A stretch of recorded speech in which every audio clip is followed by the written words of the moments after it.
Hello guys, welcome back to the channel. In today's video, I'm gonna show you how you can hide like count on all posts on Instagram.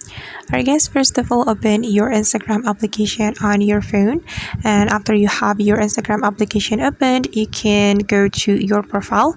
So you can tap on your profile button right here, and then you're going to click on this three lines button, and there will be several options for you, and you have to select settings and privacy. Okay, and on the settings and privacy, you have to select the like and share count, this one, and you have to click on this toggle button to hide like and share count. Okay, and you can read the terms right here.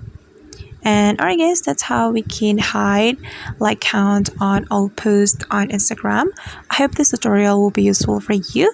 Thank you so much for watching, and if you found this tutorial helpful, don't forget to hit the like button, leave your comments, and also subscribe to this channel. See you in the next video.